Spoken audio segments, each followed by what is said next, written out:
नमस्कार दोस्तों, यदि आपने घूमने का प्लान बनाया है तो आप राजस्थान के बारे में भी सोच सकते हैं। राजस्थान के यूँ तो कई बड़े शहर हैं, जयपुर, जोधपुर, अजमेर वगैरह, जहाँ पे बड़ी संख्या में पर्यटक आते हैं। परंतु आज हम आपको एक ऐसी जगह के बारे में बताएंगे जो बहुत ही छोटा सा कस्बा है, खेतड़ी। इसे विवेकानंद नगरी के नाम से भी जाना जाता है और दूसरा इसका नाम ताम्र नगरी तो है ही, पूरे विश्व में विख्यात है। स्वामी विवेकानंद यहाँ अपने जीवन में 3 बार आए थे, जिसके कारण से यह एक विवेकानंद तीर्थ के रूप में भी जाना जाता है। लेकिन जब घूमने का प्लान बनाएंगे तो आपके जहन में बहुत सारे प्रश्न आएंगे। इन प्रश्नों का जवाब देने के लिए यह वीडियो खास आप लोगों के लिए बनाया गया है। तो मैं स्वागत करता हूं रमाकांत वर्मा आपका विवेक वर्ल्ड पावर में। मित्रों, यदि आप राजस्थान से दूर के निवासी हैं और आपको यहां आना हो तो इसके लिए कई प्रकार के साधनों का आप उपयोग कर सकते हैं। यहां के 2 निकटतम एयरपोर्ट हैं, पहला दिल्ली और दूसरा जयपुर, जिसकी कोई बहुत ज़्यादा दूरी भी नहीं है। दिल्ली यहाँ से लगभग 180 किलोमीटर और जयपुर भी 160-70 किलोमीटर के आसपास होता है। जब एयरपोर्ट से आना चाहें तो ये बेहतरीन सुविधा होती है। वहाँ से आने के लिए दूसरा साधन ट्रेन है। निकटतम जो रेलवे स्टेशन है वो है नारनौल, चिड़ावा, लोहारू और नीम का थाना, जहाँ से विभिन्न भागों से देश से आप आसानी से पहुँच सकते हैं। खेतड़ी पहुँचने के लिए बस के और टैक्सी के लिए भी उपयोग किया जा सकता है सड़क का मार्ग, और ये मार्ग भी महत्वपूर्ण शहरों से जुड़ा हुआ है, जिसमें दिल्ली से 180 किलोमीटर और जयपुर से लगभग 160 किलोमीटर या 170 किलोमीटर के आसपास होता है। मित्रों, जब खेतड़ी के लिए आप रवाना होते हैं तो बस से ही आपको बहुत से नज़ारे ऐसे दिखते हैं जो देखने बहुत नयनाभिराम होते हैं। यहाँ जहाँ एक और रेत के टीले दिखाई देंगे, दूसरी ओर दिखाई देंगे आपको पहाड़, और आपका स्वागत करता है अजीत विवेक म्यूजियम। अजीत विवेक म्यूजियम वो जगह है जहाँ स्वामी जी अपने जीवन में 3 बार आए और रुके भी थे। हरितमा की जो हरियाली यहाँ देखने को मिलती है, उसके साथ ही अध्यात्म और शांति का एक केंद्र भी यहाँ दिखाई देता है। जब यहाँ आते हैं तो हमें लगता है जैसे हमारी यात्रा बिल्कुल साकार हो गई है। भगवान रामकृष्ण देव के दर्शन करने का भी यहाँ सुनहरा अवसर मिलता है। और आपको एक महत्वपूर्ण घटना से भी परिचित कराते हैं। मेरी एक प्रार्थना है। इसे आप एक ऐसे व्यक्ति का प्रेम भी कह सकते हैं जो आपको सबसे अधिक चाहता है। कहीं आप स्वीकार करेंगे? कहें तो सही महाराज। आप मुझे बेटा बुलाइए, जैसे आप हमेशा बोलते हैं। भले ही मैं खेतड़ी का महाराज क्यों ना हूं, आप मेरे स्वामी हैं। आपके लिए हमेशा मैं आपके पुत्र जैसे रहूंगा। अच्छा बेटे, कहो। आज से आप स्वामी विवेकानंद के नाम से पुकारे जाएंगे, क्योंकि आप आनंद और ज्ञान के वाहक हैं। स्वामी, यही नाम आपके अनुकूल है। कहीं आप स्वीकार करते हैं? किया भाई। एक बात और है, मैंने सुना है अमेरिका में शिकागो नामक एक शहर है, वहां विश्व के प्रमुख धार्मिक नेताओं का एक बहुत बड़ा सम्मेलन हो रहा है। यह धर्म की एक बहुत बड़ी महासभा होगी। स्वामी, आप अक्सर कहा करते हैं कि आज इस बात की जरूरत है कि दुनिया भारत को अध्यात्म की भूमि के रूप में स्वीकार करे। आपको वहां जाकर भारत का प्रतिनिधित्व करना चाहिए। मैं अमेरिका में धर्म महासभा? किंतु की कोई बात नहीं, मैं हर चीज का प्रबंध कर दूंगा।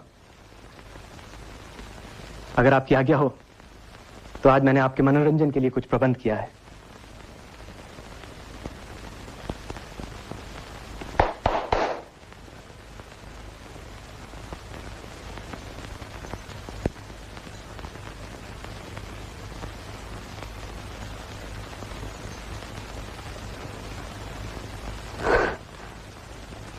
मुझे क्षमा करना बेटे, मैं दूसरे कमरे में रहना चाहूंगा। एक सन्यासी के लिए इस तरह के मनोरंजन की आज्ञा नहीं।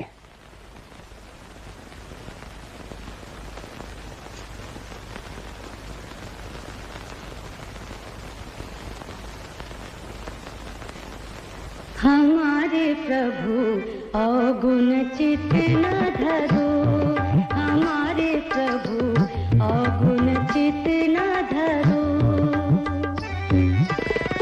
समदर्शी है नाम तुम्हारो, समदर्शी है नाम तुम्हारो, सोई पार करो। हमारे प्रभु अवगुण चित न धरो, हमारे प्रभु अवगुण चित न धरो। एक नदिया एक नार कहावत, एक नदिया एक नार कहावत, मैं लो नी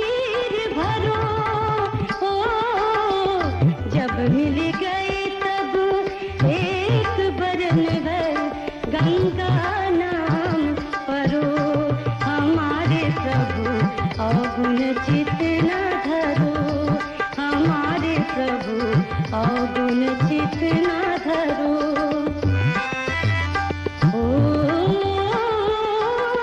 तन माया जो ब्रह्म कहावत तन माया जो ब्रह्म कहावत सूर्य सो मिले बिगड़ो कहने को। मित्रों, खेतड़ी से जुड़ी युगांतकारी घटनाओं को दर्शाने के लिए लाइट एंड साउंड की स्थापना भी की गई है। यह बहुत ही बेहतरीन शो होता है और आपके लिए खास करके इसलिए लाभकारी होता है जब आप पूरे दिन में भ्रमण करके थक चुके होते हैं, तब आनंद के साथ ओपन थिएटर में बैठ करके इसका लुत्फ उठा सकते हैं और स्वामी विवेकानंद की युगांतकारी घटनाओं का आनंद भी आसानी से ले सकते हैं। यह पूरी तरह निःशुल्क है। राजा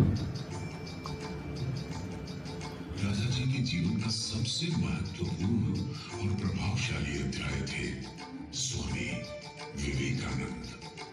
आइए स्वामी जी द्वारा मित्रों, जब आप खेतड़ी आते हैं तब आपके रुकने के लिए यहाँ आसपास में धर्मशाला, लॉज आदि बने हुए हैं और आसपास के छोटे बड़े कस्बों में भी लॉज और धर्मशालाएं आसानी से उपलब्ध हो जाती हैं। छोटे मोटे रेस्टोरेंट और खाने की व्यवस्था भी उपलब्ध होती है। स्वामी विवेकानंद जी ने खेतड़ी से ही अमेरिका के लिए प्रस्थान किया था और वापस जब खेतड़ी लौटे थे तो उनका बहुत ही सुंदर अभिनंदन हुआ था 12 दिसंबर के दिन। ये 12 दिसंबर का दिन विरासत दिवस के रूप में मनाया जाता है। इस दिन राजस्थान की संस्कृति और उसकी झलक को देखने के लिए विभिन्न कार्यक्रमों का आयोजन होता है और यहाँ के एक प्रसिद्ध पन्नासर तालाब पर हजारों की संख्या में दीपक जला करके छोटी दिवाली को भी मनाया जाता है, जिसमें देशी और विदेशी पर्यटक आते हैं। यहाँ की छतरियाँ, ऊंची पहाड़ियाँ, उन पे बने हुए महल बहुत दर्शनीय है। साथ ही ये जो स्थान है यह वो जगह है जहाँ स्वामी विवेकानंद जी का अमेरिका से लौटने पे नागरिक अभिनंदन हुआ था। इसे देखने का रोमांच ही अलग है। यहाँ का एक विद्यालय जयसिंह स्कूल, विवेकानंद हॉल और भोपालगढ़ का किला जो काफ़ी ऊंचाई पे बना हुआ है, देखने का अलग ही रोमांच पैदा करता है। रामकृष्ण मिशन का विहंगम दृश्य हो, चाहे संस्कृत विद्यालय जहाँ स्वामी जी ने संस्कृत की शिक्षा प्राप्त की थी, उसको देखने में भी एक सुकून प्राप्त होता है। यहाँ की वन्य संपदा सदैव बहुत ही विकसित रही है। यहाँ का आखेट केंद्र जो बना था रियासत काल में, उसे भी देखा जा सकता है। वर्तमान में लेपर्ड सफारी बनी है, लेकिन नाम लेपर्ड सफारी है, पर लेपर्ड के अलावा बहुत सारे वन्य जीव भी इसमें देखे जा सकते हैं। इसका भी लुत्फ उठाया जा सकता है यदि आप वन्य प्राणियों से प्रेम करते हैं या उन्हें देखने का निकट से अवसर पाना चाहते हैं। मित्रों, खेतड़ी भ्रमण के बाद 30 से 150 किलोमीटर की परिधि में हम अलग अलग दर्शनीय स्थलों को भी देख सकते हैं, जिनमें मुख्य रूप से सालासर हनुमान, खाटू श्याम जी का मंदिर, वीआईटीएस पिलानी, सरस्वती टेम्पल, यहाँ का लजीज भोजन, यहाँ की हवेलियाँ और रानी शक्ति मंदिर झुंझुनू और साथ में सेठों की पुरानी वो हवेलियाँ जो दर्शनीय है, उन्हें भी देखा जा सकता है। आपको ये वीडियो पसंद आया हो, जानकारी पसंद आई तो कृपया लाइक कीजिए और सब्सक्राइब कीजिए। धन्यवाद।